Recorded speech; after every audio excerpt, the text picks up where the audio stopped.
Friends, we're going to begin. I'm going to ask everyone to please take your seats.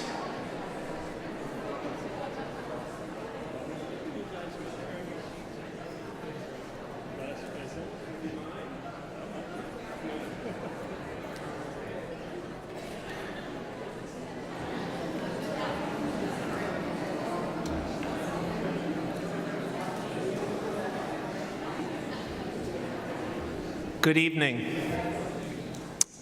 My name's Stuart Himmelfarb, and I am president of the Jewish Week Board, and it's my pleasure to welcome you here tonight to another in a series of community forums that we are proud to present. Throughout the year, we bring together opinion leaders, authors, thinkers, mostly to fulfill our mission of igniting conversation. Our primary goal, of course, is journalistic excellence, and because we're sitting here with Gary Rosenblatt, our editor, I think everyone would agree we achieve that mission.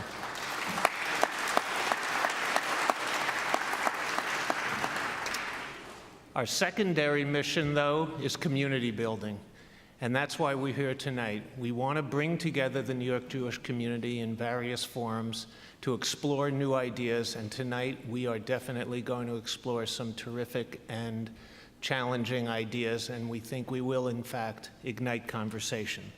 Let me begin by thanking our hosts here at Park Avenue Synagogue, especially Rabbi Elliot Cosgrove, and of course Mara Bernstein and the whole team. Mara's in the back.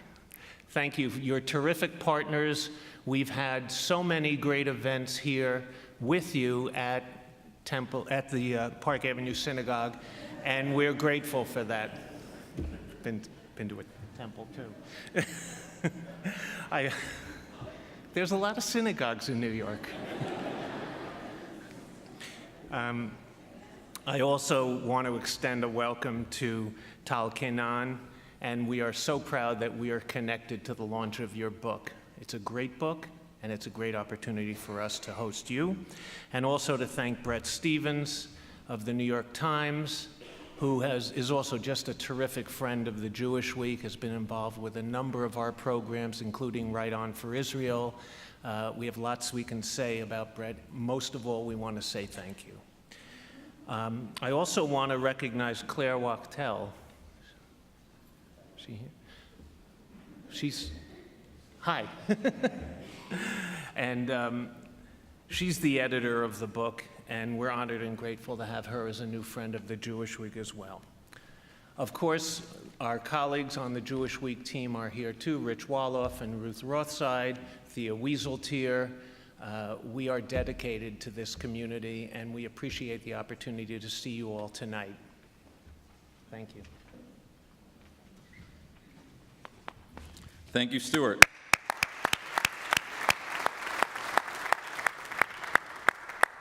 You know what, I'll give my introductory remarks from sitting here as opposed to sitting there.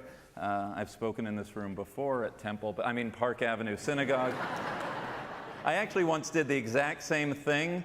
I used to speak on behalf of the seminary, and I did that in a shul in Palm Beach, and they never invited me back. So, but Stuart and to Gary and to Rich and to Ruth and to Thea especially, who made this evening possible, and to all of our partners at the Jewish Week, you always have a home at Park Avenue Synagogue. We love this partnership from Mara, from Rebecca, from Rabbi Savinor, our Director of Congregational Education, and the lay leadership of Park Avenue Synagogue. Thank you so much for making this happen. Thank you for a beautiful evening. This is, I want to begin by way of a story. Two stories, actually, that happened to me on the same day this past spring. As my congregants know, or maybe don't know, I took a couple months of sabbatical, a few weeks of which I went to Israel, and my family took an apartment in Tel Aviv, and every morning I would go running on the Tayelet. And every so often on the boardwalk in the front, and every so often my wife would remind me to pick up a coffee, pick up some milk or whatever, and I would go running, and I had my credit card and my cell phone, and I was listening to my music, and I was running down the Tayelet, and I was told to pick up milk. And I went into the store, the Makolet, the small little store, and I asked for the milk, and I got the milk, and I walked up, and I gave him my credit card, and what did the gentleman tell me? He told me I didn't hit the minimum, right? It wasn't hitting the credit card minimum. And so dutifully, I walked back, and I put the milk back on the thing, and the guy says to me, well, what are you doing? And I said, I'm putting it back. I don't have any cash on me. I'm going for a jog. And he says, don't be a fool. You'll pay me when you can. And sure enough, I ran back to the apartment with the milk. I got my shkalim, and I came back, and I thought to myself, what a country, right? What a sense of being at home, that I was here in Israel. There was no doubt in his mind that I was going to come back, and I felt, as obviously a tourist in Israel, I felt only in Israel could there be that social trust, that fabric. So that's story number one. Story number two is later in that day, it was a very difficult sabbatical. Then we went up to Herzliya to spend the day at the beach. I was writing furiously. And now in Israel, everywhere you go to pay for parking, it's done on an app called Pango. And so you no longer pay someone or put money in a meter, you have an app. So I downloaded the app, and I'm figuring out how to, in my broken Hebrew to do it, and I'm doing all my information, my credit card information, my name, my address, everything. And what's the last question on Pango when you put your name in for this parking app? It's, what is your Teudat Zehut number? What is your Israeli identification number? And it was this moment that I said to myself, I'm not home. And I got a parking ticket. Because I realized that as at home as the milk incident lent itself to my feeling of connectedness to Israel, I also realized that this home away from home was indeed not my home. And which really, those two stories I've been playing with because it signals to me what's a priority for the synagogue and what's really the subject matter, Tal, of your book, of trying to figure out American Jewish identity vis-a-vis Israel, how we can create a bridge, how we can be closer with a strong Israel, a strong American Jewry, and a strong relationship in between. I want to congratulate you on a marvelous, marvelous book. It was such a joy publishing it. I mean, reading it. I didn't publish anything.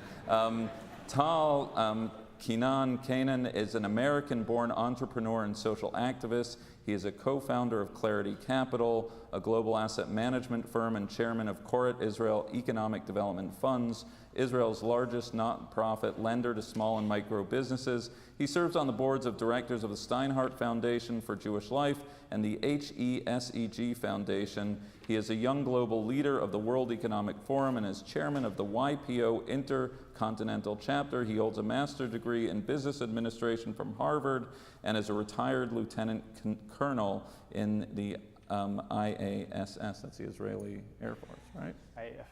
Yeah. Bret Stephens was the editor-in-chief of the Jerusalem Post between 2002-2004, before moving to the Wall Street Journal, where he wrote a regular column on foreign affairs and domestic policies. Bret served in various capacities at the Journal, and he was awarded the 2013 Pulitzer Prize for Commentary, as well as the 2008 Eric Brindell Award for Excellence in Opinion Journalism, the author of America in Retreat, The New Isolationism and the Coming Global Disorder. Bret is currently an op-ed columnist at the New York Times. Welcome, Bret. Welcome, Tal. It's wonderful to have you here.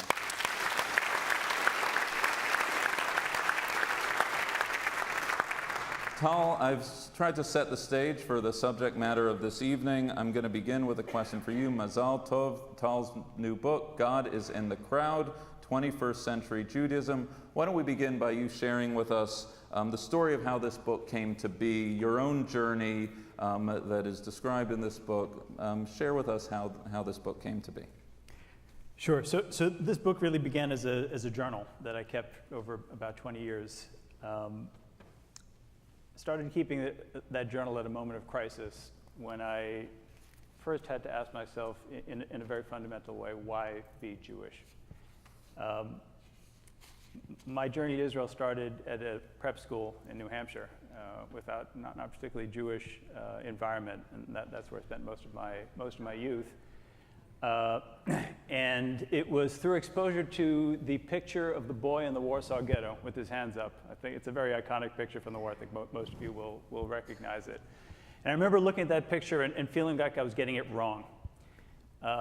It's framed in a way that it almost demands that you juxtapose this sort of innocence of you must be a 6 or 7 year old boy with the brutality of the Nazi soldiers with their guns kind of pointed toward him.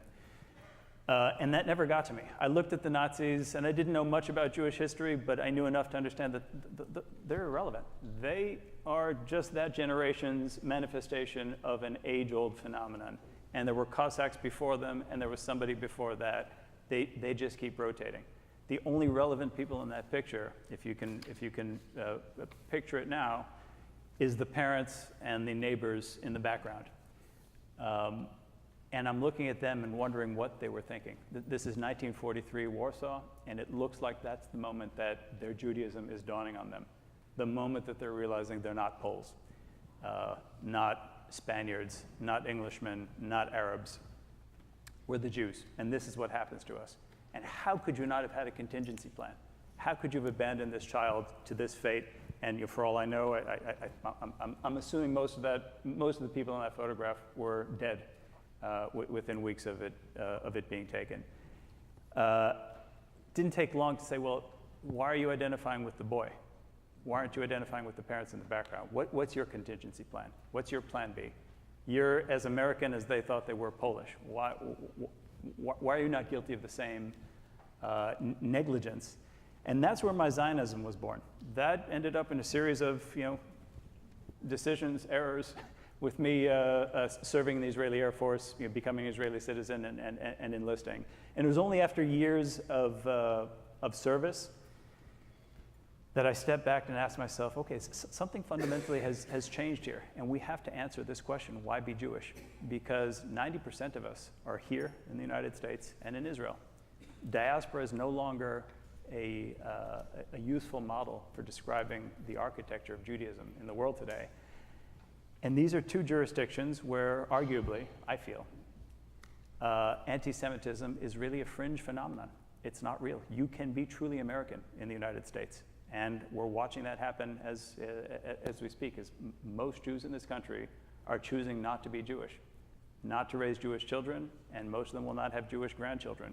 We have 3 generations left in this country, where when my grandchildren, again, assuming trends are linear, the chances that my grandchildren will meet another Jew of the opposite sex in the same age are slim, almost zero, except maybe in New York City. And Israel's facing its own issue, but the dilemma that we're facing now is if we don't have the anti-Semites to force Judaism on us, we need to choose to embrace it ourselves. The way we've tried to solve that in Israel is by having the government beat it into us, and that's not working. And maybe we'll talk later about how that manifests itself. And in this country, we don't even have the government, and we are voting with our feet. And this civilization, which has been around for almost 4,000 years, is dissolving in front of us. Now, we can decide that that's okay. I don't think it is. I think I'd like to continue.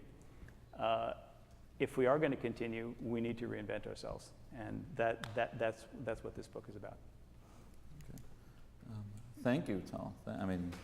Thank you. It's let's hope we have an upswing here, but that's certainly reason enough to write a book and to be prompted to write the book. Bret, welcome to the community. Welcome back. We've had you before. How would you characterize, we'll start with American Jewry, then we'll move to Israel. How would you characterize the crisis of American Jewry right now? Or is there a crisis of American Jewry right now? Well, first of all, let me begin by saying what a pleasure and honor it is to be here. And in particular, I'd never met Tal, but you have a wonderful book before you, and not just an extraordinarily thought-provoking one, but a very well-written one. And it's something I say about very few other writers. And especially for a first-time writer who's not even a professional writer, all the more impressive. So I really urge you to read it, because whether you agree with it or not, it's going to spark a great deal of thinking. Now, having said that, I don't agree with the analysis. I mean, I would agree with it in places like France, Germany, elsewhere in Europe, Latin America, where I think Judaism really has a crisis, in part a function of anti-Semitism and declining circumstances. But I think, by and large, the Jewish people are thriving as we haven't in more than 2,000 years. We're richer, safer, more mobile, more connected, more aware of different aspects of our identity. Jewish children have an extraordinary range of choices, and those choices aren't always in the direction of secularism. They're sometimes in the direction of greater religiosity. My oldest daughter keeps kosher. I don't. So that actually, my son does too, all of a sudden. My children fast on Yom Kippur. I merely diet. And all of this would have been unimaginable not all that long ago. Look, Jews, by some function of DNA or character or culture, are conditioned to think of themselves in a state of perpetual crisis, and there are good, there are good reasons. There are good reasons for that, but we have to take some stock of where we are and be grateful for what we have. I would say one other thing, which is that trend and truth are two different things, and we often talk about trend lines and think, you used the word linear in your analysis, but I know of very few trend lines that are linear. When I was growing up, Japan was going to take over the world because it was on a linear trend line to overtake US GDP by the time the year 2000 rolled around. Didn't happen. All kinds of trends that were anticipated didn't happen. There was a demographic trend in which Jews were going to become a minority to the west of the Jordan River. Actually hasn't happened. Why? Because Israel is defying demographic trends in the developed world, and even secular Jews have a rather, a higher proportion of births. So all of these things need to be taken into account. That's not to say that we shouldn't take what Tal is saying very seriously, or to say that his prescriptions aren't ones we should not adopt.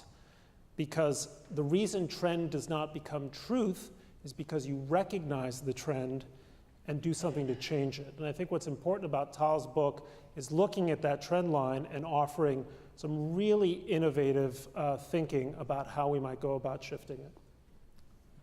I mean, the beauty of the book is that it runs from your personal narrative, Tal, to drawing on descriptive assessments of what's going on in American Jewry, and then, of course, the second half of the book, which is the prescriptive part. So many of the personal reflections, the diary elements, have stuck with me. One of them, and I want to stick to American Jewry for here, is a scene where your brother came home from a winter break announcing he intended to marry a non-Jewish woman. And is he here? Yes. Wow, okay. So, and you're describing the scene with your father, talking about the importance of Jewish tradition and how it went from generation to generation. And he responded, and one of you responded, are we not supposed to even date non-Jewish girls? What happens if we do? If it gets serious, what about conversion? Do we get partial credit if she converts? That's a different question. That's more complicated. But then the paragraph that I said, there it is. You write, it was Passover, and we were eating pizza as we debated the value of Jewish tradition. The unintended irony was completely consistent with our upbringing and comically incongruent with my father's admonitions. Where was the line between observing a kosher Passover and marrying out of the tribe? We were Jewish, but were we not American as well? Could the identities not coexist? Would we lose either identity if we married the wrong person? Did we have to choose? And if we did, was it not clear that we would be American? And then you go on and describe. But that scene is sort of representative of so much of American Jewry that we worry, we strike vault, the sky is falling, we quote intermarriage numbers and otherwise, but you know, ask someone to light Shabbos candles. Well, I'm not from, I don't live in Borough Park, right? What are you talking about? And so, I mean, can you give us more on that, Tal, about, I mean, the consistent inconsistencies of American Jewry? So I think one way to look at Judaism is as a big collection of tensions, right? We're constantly, as Bret said, we've been looking over our shoulder for many generations, and sometimes for good cause, sometimes maybe less. One of the tensions in Judaism is between the individual and the community, between the universal. For me, the individual is represented by a universalist vision of the world, and particularism. When we say this is the best time it's been to be a Jew, I'm speaking as individuals. It's the best time to be Jewish individuals. I think that tension is encapsulated in kind of the founding myth of Judaism. Forgive me if you don't feel it's a myth, but the Exodus. Right? To me, if you kind of look at the way we celebrate holidays, and you look at what the references that we seek to establish truths in Judaism, they tend to revolve around the Exodus, and it's almost, I often question what happened between Abraham and Moses. It seems like a very uninteresting part of our history. This is where we defined ourselves. Come to shul for the next month. It's all we're reading about. It's all we're talking about. What is the Exodus? This is where we become a people. This is where we get the Torah. This is where the end of which we arrive in the Promised Land.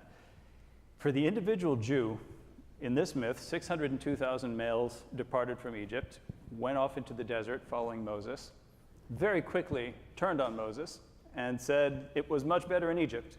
You've brought us out to this miserable place, and who am I to disagree? They were there. And then they all died. Every one of them died. Two of them, almost everyone died. Two of them, two of the 602,000 actually set foot in the Promised Land at the end of that passage. It was the children and the grandchildren of those who departed Egypt who made it into the Promised Land.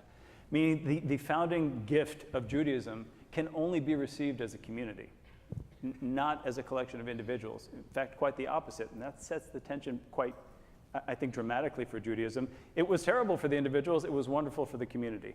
We're on the opposite side of that today. When I look at intermarriage on an individual level, I love people. Jewish, not Jewish, it really does not matter to me. And by the way, subsequent marriages in our family were also to non-Jewish women. We're non-events already. We learned how to accommodate that. And I still feel the same way. But the numbers, and we can talk, I agree, Bret, linearity is a terrible assumption in any trend. But between linearity, you can go in two ways. You can go to cyclicality, which is where you're headed, which I hope that's where you go. You can also go to exponentiality. And I could make, I think, a pretty convincing argument that it's much worse than linear, what we're seeing right now in the United States. And I think on the most fundamental level, when I asked myself, and it took me 20 years of journaling to kind of come up with an answer, I don't know if it's a good answer, but you'll judge, why be Jewish? It's not an easy question. It's not an easy question. I understand why these people are leaving. I get it. And I don't want to condemn anybody for making that decision. I think it's if you find love in life, I've found that's a challenge. Grab it. You don't have to look a gift horse in the mouth. But as a people, if we cannot come up with value, with a definition of Judaism that provides value both to the individual and community, maybe we should end. Maybe this is not worth keeping. So one more question on American Jewry. Bret, do you think that non-Orthodox American Jews have made an idol out of liberalism? Well, yes, of course. Did you guys discuss this? No. He said I could ask him anything. But it goes to Tal's point about universal values and our ability to hold on to the particular, and whether or not, in raising the banner of tikkun olam, of justice, of a whole series of values, that we are doing this to our own, at our own peril. Well, right. I mean, why have the Torah when you can have the Democratic Party's platform. I mean, one and the same, right? And one of them is actionable and gets you invited to the White House. Look, I think that's a real issue, which is, and the Judaism that you're talking about that's at risk of vanishing, let's be clear, is secular Judaism, right? Now, I think it's an interesting question as to whether that Judaism deserves to survive.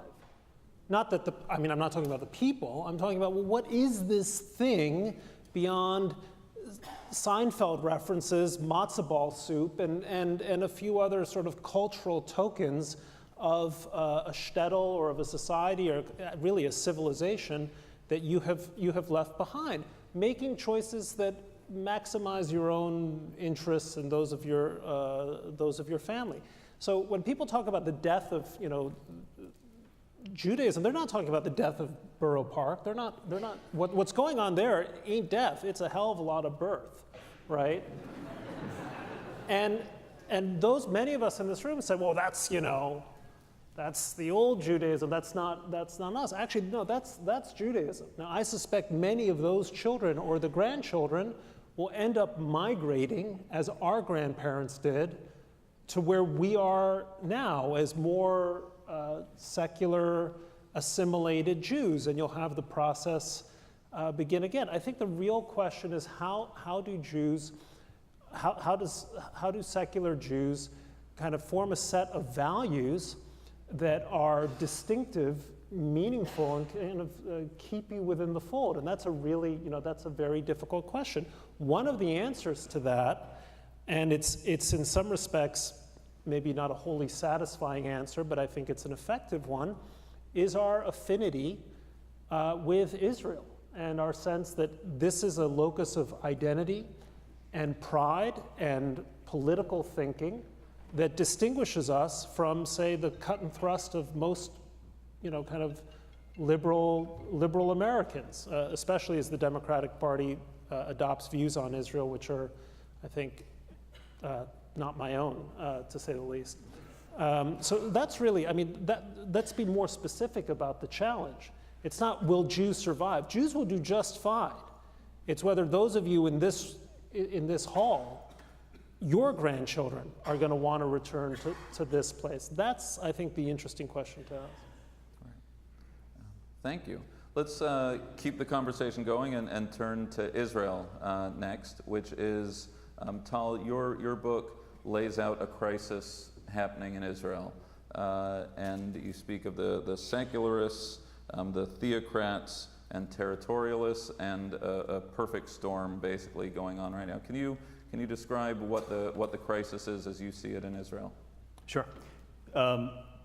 Right. So I do see Israel as a national asset for the Jewish people. I'm not sure all Israelis see it that way, and I think at the heart of the crisis in Israel is exactly the same question that we're failing to answer in the United States: is what is Judaism? Can we define ourselves here? One of the, I think, important facets of what Judaism is okay, how do we govern ourselves? And we've created sovereignty in Israel, which is a blessing, I think, and it's been a very exciting experiment, and still energizes me every time I touch down at Ben Gurion Airport. I have the same jolt of energy that I had 30 years ago when I went. I love that experiment, and it's beautiful. However, there are three competing visions for what Jewish statehood is in Israel. And I think we can segment Israeli society by the vision that they subscribe to. As you listed, the secularist vision of Israel is, and I say secularist and not secular because many people who subscribe to this vision are observant Jews. But that vision is democracy for Jewish people. That's what we're doing here. We have very, very few aspirations beyond that. That's all we want. Maybe a bit of a Jewish character. We'll have the Jewish holidays as our national holidays, but nothing else. We certainly don't want the government prescribing Jewishness in any way to the citizenry. We have a small group that I call the territorialists that hold the value of land, the territory of Israel, above the value of democracy in Israel. And many of them, and by the way, these are some of my favorite people, the best people I served with. But their vision of Israel is antithetical. It just cannot coexist, especially with the current challenges and the demographics that we're talking about in Judea and Samaria. And then a third vision, which is theocratic. I call them the theocrats. This is a group of people who want to be governed halachically. And you know, I think in 1947, when we kind of codified and separated these visions into different camps that live in different geographic places and go to a different school system, we teach them different. We're not part of the same society. Instead of engaging in what I describe as the diaspora exercise of reconciliation of divergent ideas of what Judaism is, we took sovereignty and split it up.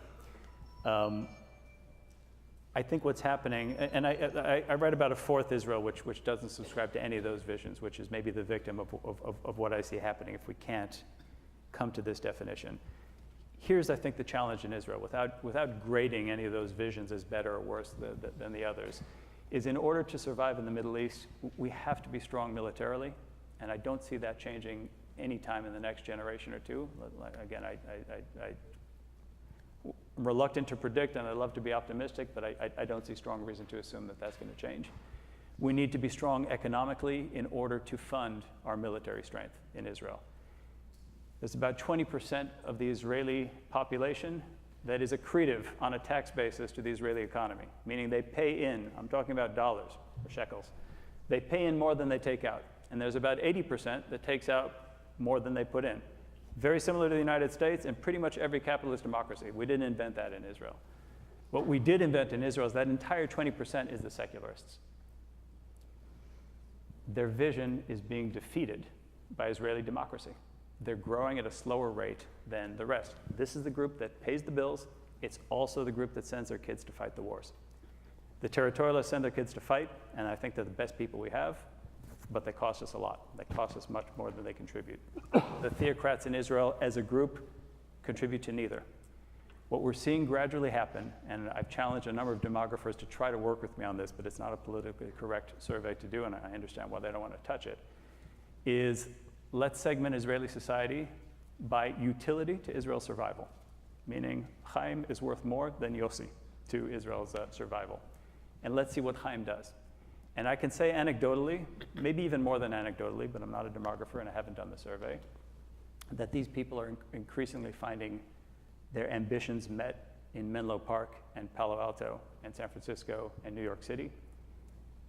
We don't, and I say we, and I write about myself in this context as well and my family, we don't leave in protest.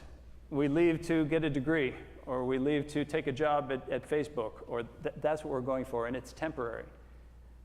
But I see a lot of faces in this room that I know, and we're part of a community that has become permanent here. We're not sending our kids back. And a number of us, I'm not going to ask anybody to raise their hand, a number of us have kids who are past military age and did not go back to Israel. We are losing that shrinking segment of society that allows us to survive in the Middle East. And the reason is that we haven't reconciled our visions. We're understanding that the trade is much better from here. Much rather write checks to AIPAC than send my kids to serve at a checkpoint. It's a much better trade. And we're realizing more and more, secularist Israel is realizing more and more, why is that not the better trade for me as well? And they're taking it. That's something we need to address. I think it's quite urgent. Again, something that I don't think is discussed enough in Israel, but I think you can see the trends. Look around this room. Bret, you spent several years in Israel with the Jerusalem Post. Do you agree with the crisis as described by Tal, or do you see it otherwise? Look, let me preface what I'm about to say this way, which is that I'm the kind of person who enjoys a good disagreement. And the best compliment that I can get as a columnist, and I had it tonight from someone now in the audience, isn't, oh, I really agreed with your column, is I totally disagreed with your column, but it really made me think. And so let me frame my answer that way. And by the way, this is not to claim that I'm right. Look, first of all, I think we should be very careful about assigning utility percentages to any group of people. You end up sounding like Mitt Romney, and look how he turned out.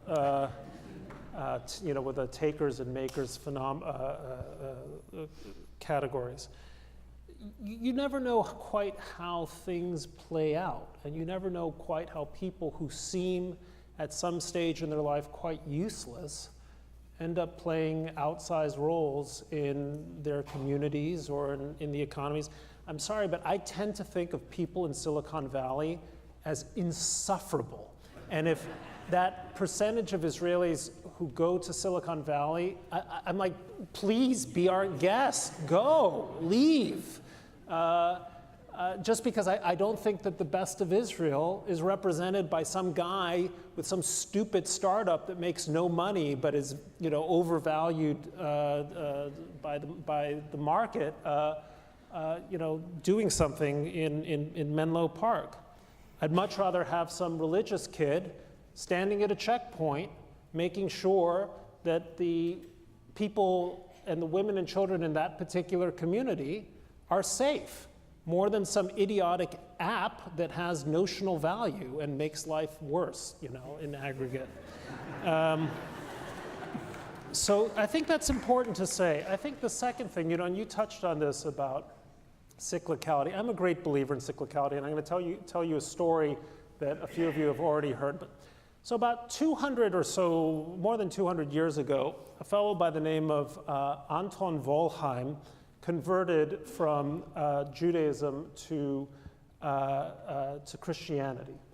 And then, because he was a Jew from northern Germany, he ended up, through some weird twist of fate, ingratiating himself with a Portuguese aristocrat and then acquiring the honorific da Fonseca. And the reason he did that is that the most influential Jews in Hamburg were Sephardic Jews, and so having a Sephardic-sounding name was terrific, even though he had already converted. So it was like the best of both worlds. Like, I'm an ex-Sephardic Jew, right? Although he wasn't. Anyway, this da Fonseca converts to Christianity. This is, 1820 or so. A few generations later, his grandchildren are staff officers with Kaiser Wilhelm. A generation after that, his great-grandson ends up being murdered as a political prisoner in Buchenwald for the crime, as defined by the Nazis, of Ausländerfreundlichkeit, which is excessive friendliness to foreigners, xenophilia. He was put to death for xenophilia, relevant in this day and age too. His 11-year-old boy, this is 1944, I guess 10 years old at the time, because of the devastating loss of his father, grows up and becomes obsessed with his Jewish roots, is an avid Jewish genealogist. That man's daughter also becomes obsessed with the family's Jewish roots, gets a PhD at Cambridge on a Jewish theme, meets an Israeli guy while she's at Cambridge. The Israeli guy is a secular Israeli, 100% secular. She moves to Israel to be with him, and she decides she's going to convert. So while she goes, she's with Shlomi Gestetner, taking conversion classes in Jerusalem. This Israeli guy says, I should know the first thing about Judaism. He goes to yeshiva. He becomes ultra-Orthodox. Their relationship comes to a crashing halt, right? And that woman, that young woman with a PhD from Cambridge, is stuck in Israel, doesn't know what to do with herself. She says, I've always been interested in journalism. I think I'll get a job in journalism. She gets an internship at the Jerusalem Post. There's a young new editor at the Jerusalem Post who spots this tall, blue-eyed, blonde goddess, is instantly besotted, right? And they end up getting married. We're talking about my wife, and we're talking about me, right? And now my children keep kosher, and they're German citizens, by the way. They also have German nationality. So all this tells you, and by the way, the person who ended up converting my wife is a distant relative whose name is Wollheim from umpteen generations before, but they were converted because my father-in-law knew the genealogy. All of which is to say that, the God works in mysterious ways. And you have to have a certain kind of faith. If we've been around for over 3,000 years, maybe there's a reason. And maybe there's a wisdom, shall we say, the wisdom of the crowd, that knows things that none of us know individually. I would buy that. So you open the door. So let me take the bait. Your children aren't recognized as Jews by the state of Israel. They are, but that's a long story. Oh. So in that moment, to move it to this vision of this relationship between American Jewry and Israel, or the very fact that, where a conversion happens and who recognizes what, and to this question of the theocrats in Israel and a divide about who gets to define who is a Jew, what is or isn't Judaism. I think we are at a moment of, whether it's crisis or not crisis, of divide. And Tal, maybe you could, because that really gets to the heart and soul of what you write about the emergent vision in Israel of Judaism and this what's going on in American Judaism. Right. Yeah, I'm not sure I would call it crisis either. I'd call it inflection. This is a point where we have to do something. And Bret, whether you're right or I'm right, I kind of equate it to, let's take it to the Middle East in the last couple of weeks. There's a missile in the air. It's got us. It's locked on us. We can see that. Now, we can sit here debating whether it's going to hit us or not going to hit us. Either could happen. We don't know. Or we could take some sort of action to avoid being hit and continue with our mission. To me, I'm not, and I don't try to make a precise prediction in the book. I don't know, right? Could be cyclical, could be exponential, could even be linear, who knows? I think there's reason enough to take action now. And I think it's kind of win-win action that we should be taking. I don't like the idea, and I accept if others do, of a kind of a very cloistered, ultra-Orthodox constituency defining Judaism for the coming generations.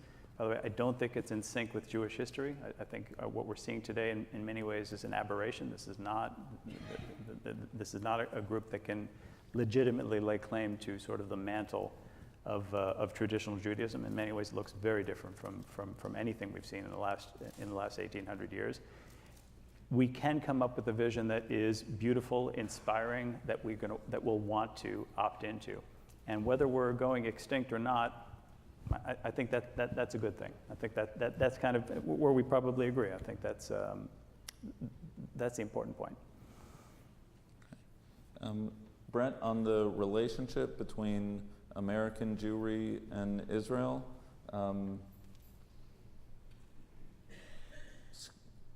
best of times, worst of times?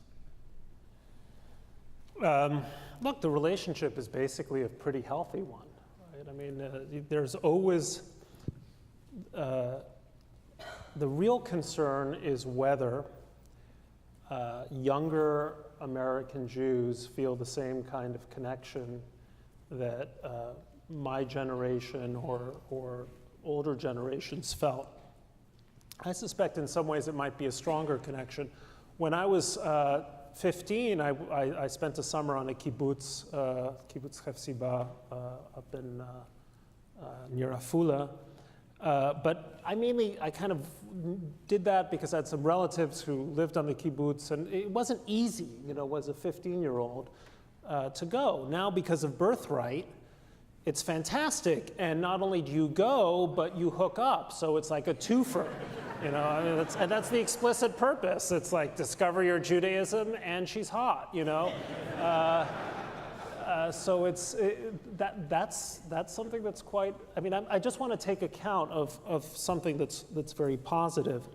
Now, look, there are a number of tensions, and one of them, of course, is the fact, it might be momentary, that Israel is moving to the right, and young people tend to be on the left. And my dear friend and colleague Barry Weiss and I have a piece coming out in the Times tomorrow, a joint byline, talking about what we think is the idiocy of Israel arresting and deporting political activists at the border because you don't like their views. Because whatever you think of their politics, and I frankly, I deeply dislike their politics, you have to ask yourself, what exactly is Israel advertising when it kicks out this or that activist? It seems to be advertising its own sense of insecurity, and the cost of that is much greater than whatever you're saving by not having some schmendrick go to the security wall and make a speech. So that's something that I think Israel owes it to American Jews, given how much American Jewry has done for Israel, to be attentive to some of those issues in a way that I don't think it has been. I think that, by the way, also goes for prayer spaces at the Wall. The Wall is not simply the state of Israel. The Wall is the central location of the Jewish people that Israel is a custodian of, but I don't think it should think of it as the sole owner of it, and I don't think the Orthodox should think of themselves as the sole owner of it. So there are those tensions, but I'm a little bit wary of sort of Peter Beinartian crisis of Zionism theses, simply because, one of the things that happens, by the way, I said, part of the problem is young people are left-wing, Israel's right-wing, but you know what happens to young people as they get older? They kind of steer towards the center and sometimes towards the right politically, when like the mortgage becomes a concept in their mind, right? And that's something that we've seen over time. Speaking of cycles, affiliation and affinity with Israel tends to trace the life cycle. When you're young, you're indifferent, or sometimes when you're very young, you're enthusiastic, then you're indifferent, then you're sometimes almost hostile, and then things change, and you have kids, and you want to take them to Israel for their bar mitzvah, and then you look around and you say, what an amazing country, and everyone's attractive.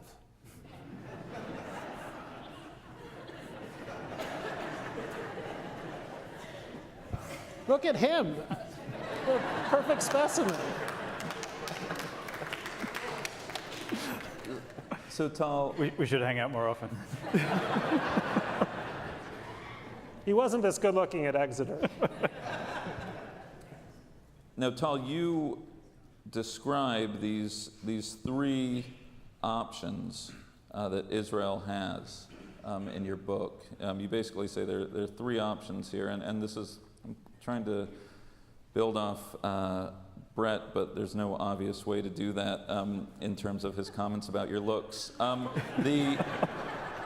Israel can either annex Judea and Samaria and grant the vote, annex and not grant the vote, or find itself with a two-state solution.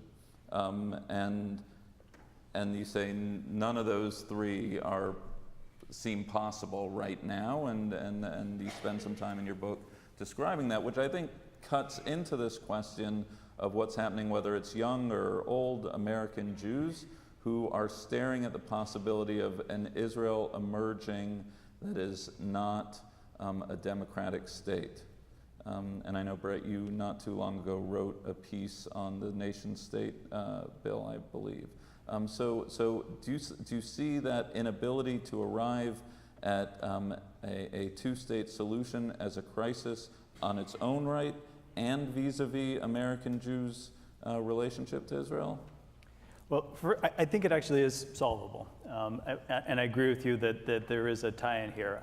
I would start with just saying we like to think in clear categories, and that could be very useful, but can also be misleading sometimes. Sometimes we miscategorize.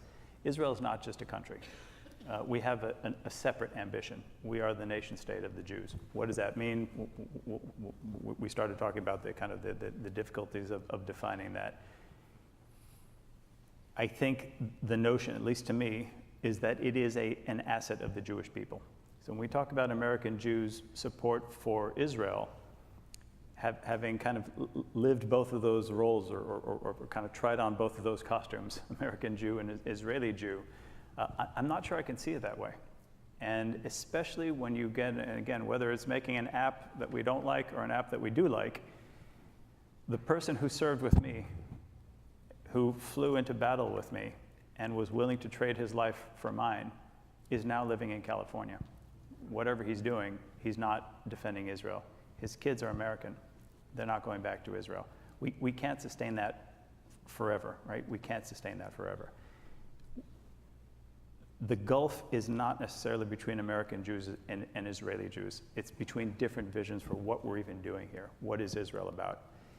What I think is happening, and your question is really on Judea and Samaria, which I think is worth addressing, even though the book is not a political book, but it is that is an issue that's forming a rift, in that of the three options that you put forward, just to clarify, and I only see three options. There are only three things that we can do in Judea and Samaria.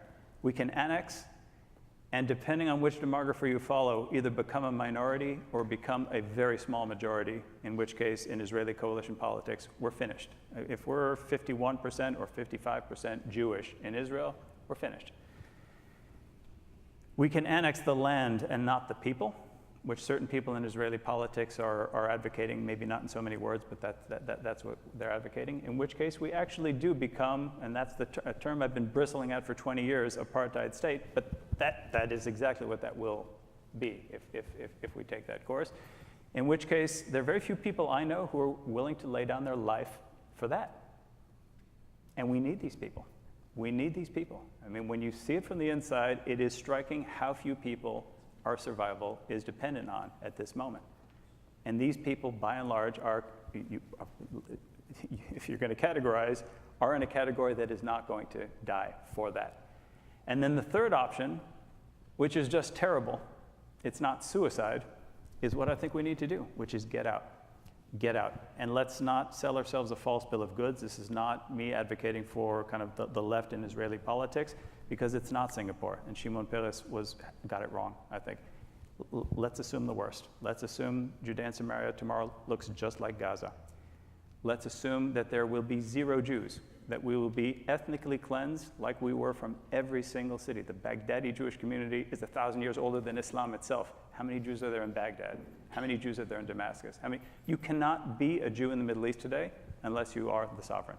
That's the rule in the Middle East. I can't see us fighting for a situation where we're going to give that up. We have to be the sovereign. There will be no Jews in Hebron. I think it's a travesty. I think it's unjust. I agree. And I agree with the territorialists that this is not fair. But it's the only solution that's not suicide. And again, the rift that forms, I think the rift you're defining is only part of it. It's not across the Atlantic. It's within Israel itself. You know, there's a story, Clark Clifford, who was instrumental in Truman's recognition of Israel, then was Secretary of Defense under LBJ. After his stint at the Pentagon, he became a kind of a Washington super lawyer. And he was one of those guys that wealthy people with Washington problems went to because he could open the right door, he could pull the right lever, and he knew everyone. This is before BCCI, but anyway, that's another story. Anyway, so there's a story about Clifford that some guy goes to him with one of those classic Washington problems, and the deal was, and this is like 1971 or something, if you wanted time with Clark Clifford, it was $10,000, which was actual money back then. So the guy ponies up $10,000, explains his problem to Clifford. Clifford sits there, mulls it over, and he says, "Do nothing." And the guy's like, "Nothing?" It's like, "Just do nothing." So a few days later, in the mail comes a bill for $10,000. The man is enraged. Goes back to Clifford, storms into his office to remonstrate. I paid $10,000. All you did was tell me to do nothing. And, this is an outrage. Clifford gives him a very direct look and says, "Do nothing." And a few days later, he gets a second bill for another $10,000. There's a lot of wisdom in what Clifford proposed. You know, there's this constant feeling like, well, you've got to do something, right? Well, why? You know, there are all kinds of problems in our lives when you just like hold off until some ripening occurs. And then you'll act, as another great Jew once said, Herb Stein, said, you know, when a situation can't continue, it won't. So we have to wait until that moment. But right now, you're absolutely right. All the options are dreadful, and the best option is do nothing. Because in theory, what we desperately need is a two-state solution. But we need a two-state solution where the second state, where the Palestinian state looks like Costa Rica and not Libya, right, or Yemen or Lebanon. Now that's going to require some transformation in the culture of the Middle East and transformation in Palestinian culture. But we know historically this happens. I mean, it usually happens when you get totally annihilated in war, as it happened to Japan or as it happened to Germany. But throughout the Middle East, if you actually spend time traveling there, it's not all, you know, Aleppo and Beirut. It's also Abu Dhabi and Dubai, and even in places in Saudi Arabia when they're not murdering journalists, where there is this recognition in much of the Arab world that they have squandered 72 years of their history in this fruitless, maniacal attempt to foment hatred against the Jewish state, which simply turned back on them and left them backward and broken. And that there has to be some kind of better model. And it should be possible to have Gaza become something to look more like Dubai than it looks like Benghazi. But that's going to require work. That's going to require people, leaders, whoever it is, probably not Jared Kushner, but people other than Jared, right, going to the Palestinians and saying, we want your state. We want it to work, but help us. Help us by not simply insisting on a politics of nonstop hatred and incitement against your neighbors. Help us by not having a politics of kleptocracy and self-enrichment and repression. Help us by actually trying to build progressive, decent, tolerant institutions within your society that are focused on the betterment of your own people, not the destruction of the people who live next to you. And nobody says this. Nobody says this because they think, oh, it's the Palestinians. How could it ever be with them? Well, don't subject them to the soft bigotry of low expectations. It would be an amazing thing if all these leftists around the world who are so, you know, mindful of Israel's moral failings actually devoted some time to saying, you know, it's a shame that Mahmoud Abbas is now in the 14th year of his elected 4-year term of office. We should do something about that. And the various European Nobel Prize winners who go in solidarity to Ramallah to protest the apartheid state that Israel is allegedly becoming should say to the Palestinians, you know, the world has expectations of you as well, because the Catalans want a state, and the Tibetans want a state, and the Tamils want a state, and the Kurds want a state, and Texans want a state, but they don't get a state, so why should you have a state? Give us a reason. But nobody says this. So the answer is wait on events and try to change the nature of the conversation from a territorial conversation to a characterological conversation. What is the character of the Palestinian state that we are trying so desperately to midwife into existence?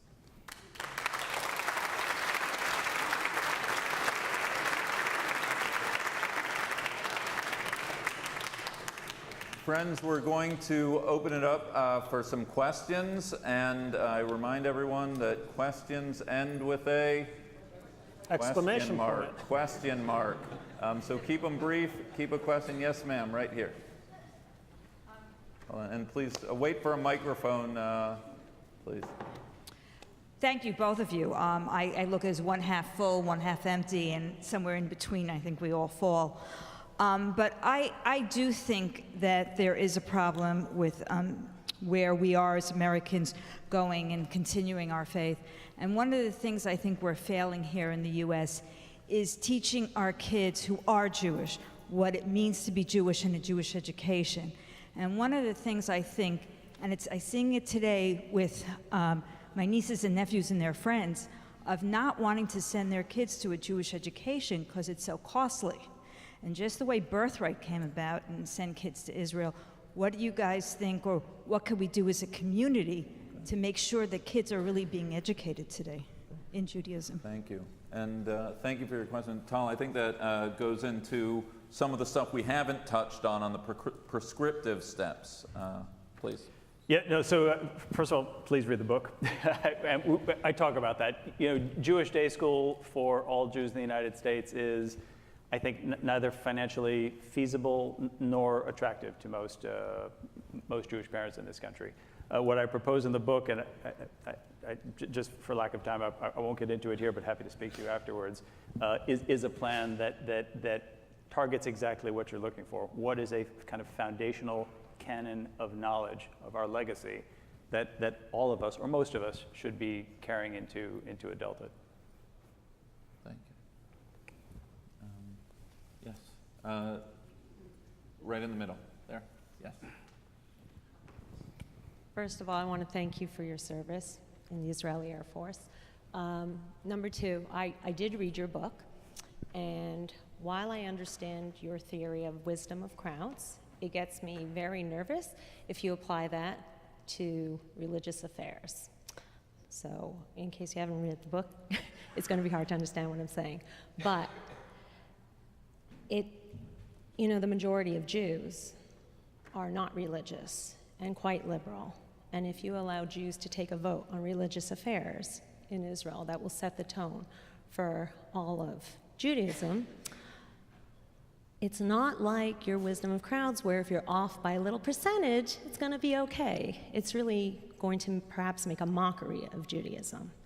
And were it not for God, we wouldn't have the Torah, we wouldn't be Jews, we wouldn't be talking about Israel and its importance at all.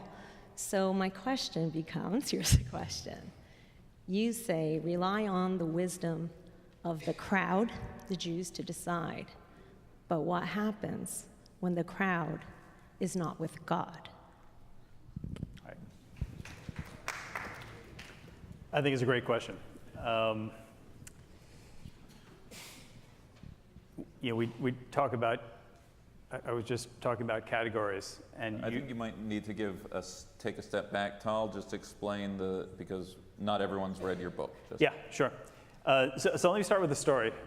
Claire, who we thanked earlier, got us invited to a lunch a few weeks ago, where somebody was telling the story of, I think it was an Italian citizen, an officer in the Italian army in the first half of the 20th century, who discovered late in life that he was Jewish. And the person who was telling the story went on into detail, but I was looking around the room and seeing people nod at that notion, discovered late in life that he was Jewish. They understood what that meant. I thought I understood what that meant as well. But as he goes on, I'm thinking to myself, what does that mean actually? Is there such thing as discovering late in life that you're a Methodist? Is there such thing as discovering late in life that you're a Catholic? I'm not sure. What exactly does that mean, discovering that you're Jewish?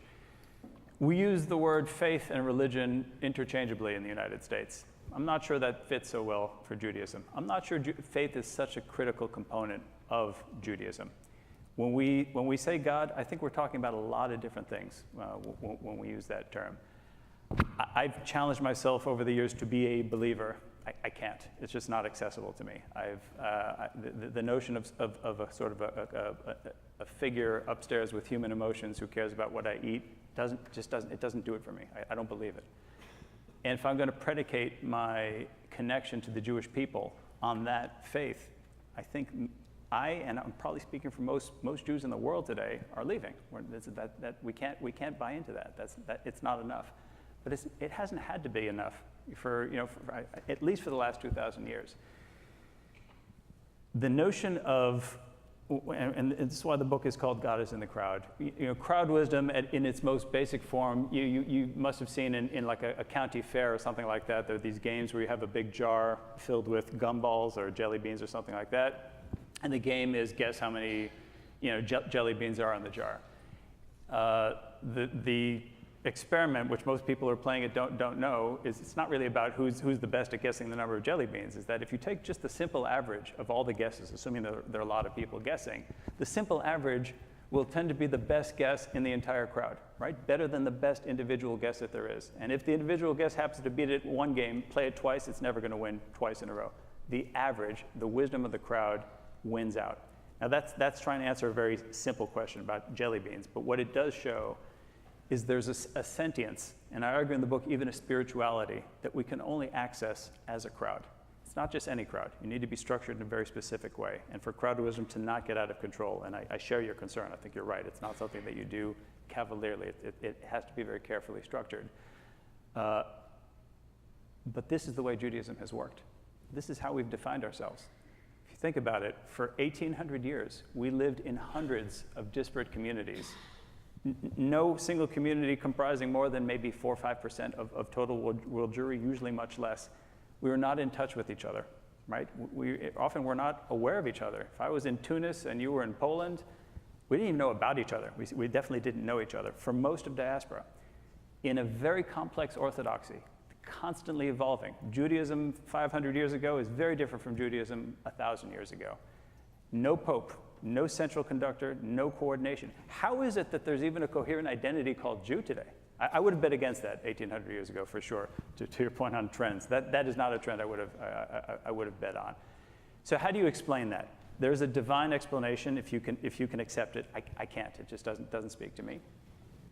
I think we've governed ourselves through a mechanism that essentially is a derivative of crowd wisdom. All of the preconditions that you need for a crowd to be wise. And if you look at a market is a great example of a crowd that structured properly is extremely wise, uncannily wise, especially over long periods of time, but it's not always structured that way. Market can be very stupid, it can be arbitrary, it can be a lot of different things. But when certain conditions are in place, it's uncannily wise. That was Judaism. That has been Judaism. If we want to continue, I think that has to be Judaism. And I agree with your concern. It has to be structured very properly. Before you hand the keys over to a machine or to a crowd of people without a leader, we have to be very careful. But let's remember that that's where we've come from. There was no pope. This is how we've governed ourselves for 1,800 years. Okay. Let's take a couple more questions. Right over there. Pardon me? You've got microphone person. Back to this gentleman right. Yeah, sure. Great. You're holding the mic. All right, I'll try to be coherent. Please stand up. Sorry, I kind of stayed fixated on your early question about why be Jewish. I listened to the rest of what was said, but I was really kind of stuck on that. And I was struck by the fact that it didn't get answered. And I thought about what my own answer to that question might look like. And I'll try to distill this relatively quickly, but it's a bunch of things, but it includes things like being Jewish attaches me to a tradition that demands that I wrestle with what it means to be human in the most fundamental ways. And that to me is an extraordinary recognition of the fact that I am on this earth for a reason. You know, we talk a lot about purpose these days. Miss, I'm going to cut you off. I'm going to ask you to ask a question. So my question is, why is that not some version of a good enough answer? Why is that not animating enough?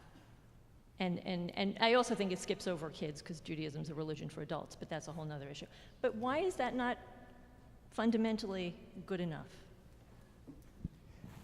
I think it is. I love it.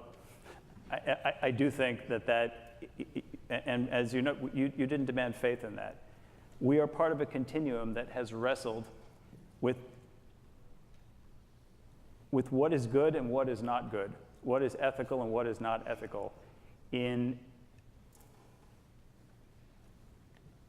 a way that demanded the tension that you're talking about. Hillel says this, Shammai says that. Mishnah and Gemara are constructed in a way to be argued. This is not edicts coming down from a man who's singularly responsible for the way we steer ourselves. We all get in and argue these questions. Not only that, we've recorded it.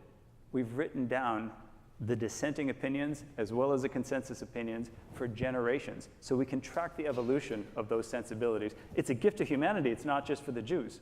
I think there's actually tremendous value in the fact that that record exists. I don't want it to die. I want it to continue evolving. It should continue evolving. But in short, I buy your answer. I think that is the answer. Right, do you want to say anything? Are you okay? Look, I mean, I think the point you were making is important. I mean, I think Judaism has survived maybe because it's true, or it offers a true account of the way in which we experience our lives. And I think Judaism has survived because it's a religion for smart people. And that's why there's so few of us.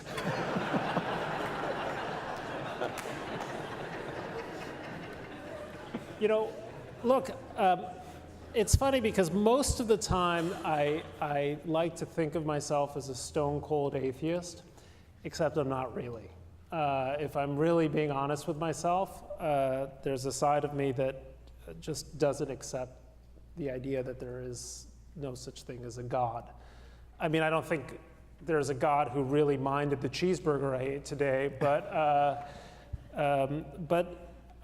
it is difficult to account for some of the kind of improbability of Jewish fate, except if you believe if there's a possibility of some kind of a higher power accounting for that. And the very fact that we have so much trouble accounting for it is what brings us to the religion, right? That there's some imminent, with an A, imminent mystery that we struggle with. I mean, maybe it's not like some kind of like McKinsey formula for why we've stuck together all these years.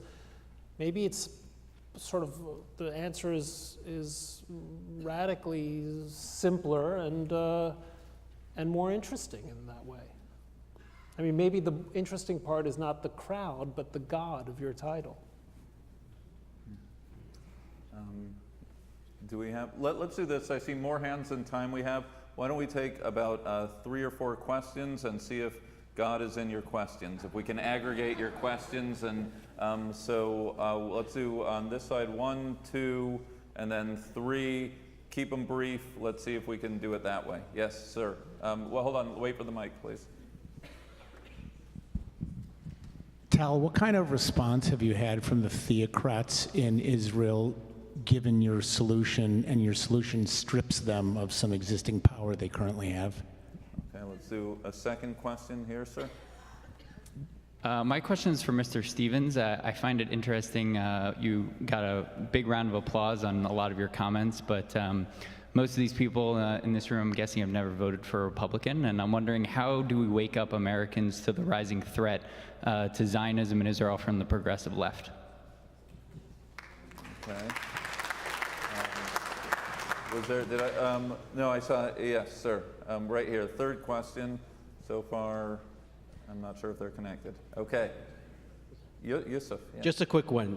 Jeremy Corbyn, the next looming anti-Semite train wreck on the horizon. Bret, is your advice do nothing?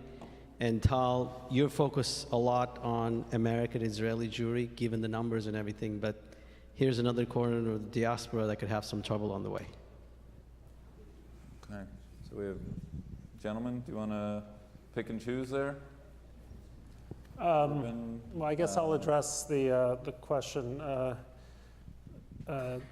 They're sort of related. Look, for a long time I have said that anti-Zionism is the modern face of anti-Semitism. I mean, anti-Semitism itself was just the 19th century concept of what Jew hatred had been before. It's a shape-shifting phenomenon in which Jews are hated for religious reasons, and then hated for racial reasons, and now are hated for national reasons, and yet the hatred remains the same. And that, depressingly, that phenomenon has been really quite powerfully felt on the left, and by no one more, in a way, no one better encapsulates that kind of fanaticism as the leader of Her Majesty's disreputable opposition.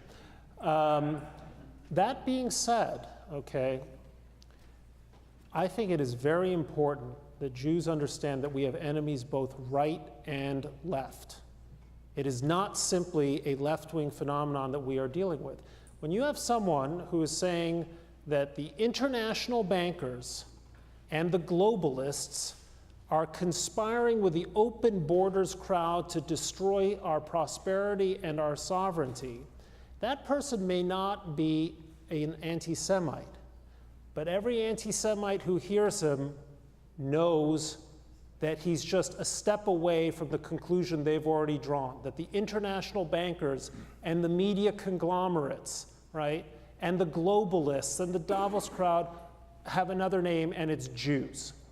And we have to be very careful about thinking that people who think like that are our friends or allies. Even if they say, oh, they love Israel, I don't want them to love Israel because in their mind, Israel is the white state against the barbarian horde, okay? They should love Israel because it's a thriving liberal democracy and an imperfect society trying to do its best in a very difficult region and adhering to a set of values that we recognize as Americans as basically our own. That's why they should love Israel. So when I hear Steve Bannon go on about his love for Israel, that's not music to my ears, and I don't think it should be music to the ears of people in this room either. We have enemies on two sides. The Corbynistas frighten me, okay? But so do the people on the right who are talking about Israel as some kind of ethno-state that should be a model for what America should become.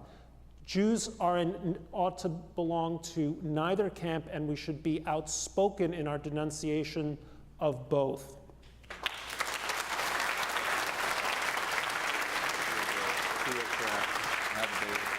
Yeah. So I think, look, I'm new at this. I'm told that you regret things that you wrote eventually. So it's already happened. But you never admit it. They didn't tell me that. So here we are. Two great regrets off the bat.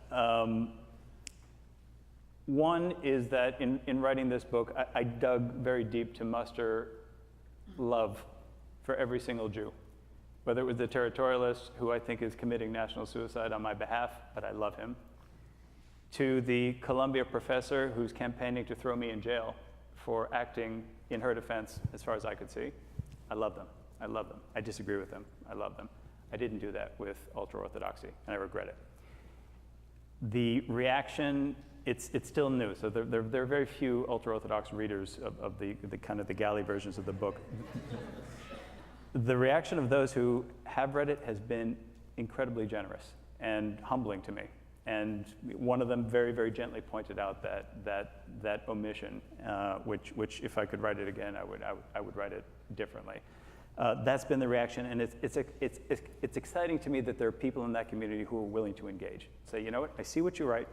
There are a lot of things I can't agree with, but there are certain things that we can agree with. We can certainly agree on most of the questions here.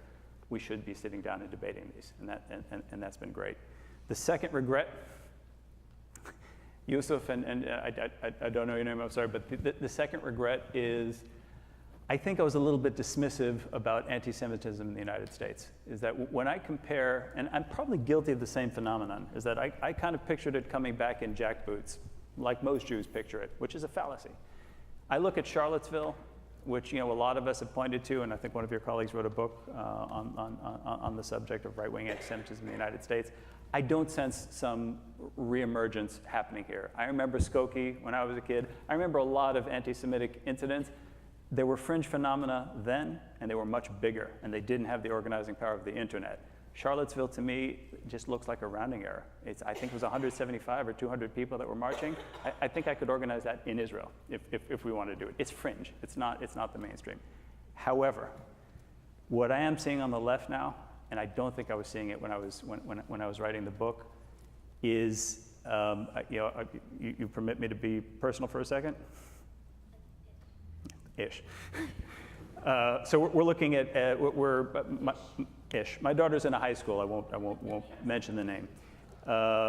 which had an issue with a Jewish teacher, the head of the department, teaching a very, in our view, very kind of indoctrinating or indoctrinating students to hate Israel. To put it in a nutshell. And we're seeing that on college campuses in a lot of places, and it's often Jews who are promoting these notions, and it is on that kind of liberal, that's the tag that they put on it. I think it's a very illiberal teaching that you're not allowed to argue with it. But what I saw now was an article by the same person, which I think is unmasking something that frightens me. And it was an article on Al Jolson, the jazz singer, and it was in a segment that was meant to describe the black experience in this country in the first half of the 20th century. And by my reading, essentially encapsulated it as the Jews throwing the blacks under the bus in order to whiten themselves and become part of white society. So when I see something like that, and by the way, you can argue about Al Jolson, the jazz singer, that's fine, but to say that that is symbolic or in any way representative of the relationship between Jewish Americans and black Americans in the 20th century is massively misleading, I think, obviously, to everybody here. And one has to ask, why is it this specific group that you have chosen to make that point with? And I'm worried that that's happening now. I don't know. I think the jury's out. Let's hope this is cyclical, like everything, and it works itself out. We don't have to do anything. I hope, and I think I'm still in that camp, that it will work itself out. But I am concerned that there's something happening on the left. Thank you. Friends, one of my regrets of this panel is that we haven't focused sufficiently on your prescriptive recommendations. And I just want to thank you, Tal, because not only is it a sober analysis from a deeply personal perspective of your own spiritual journey, but what you see as the challenges and opportunities in Israel. But then you go on and, in a really bold way, set out some prescriptive steps for American Jewry, for Israel, for world Jewry. It's not just a book, but I think you actually have a mission here well beyond that deserves a hearing and debate and discussion amongst our community and the community at large. It's a fabulous book. God is in the crowd. We have Danny Levine in the back who has copies at Tal. I'm going to give you 10 seconds. This is like at Adon Olam at the end of services, except you can be the rabbi. In a moment, you can walk to the back so people can get your signature on your book. Friends, please join me in thanking Tal and Bret.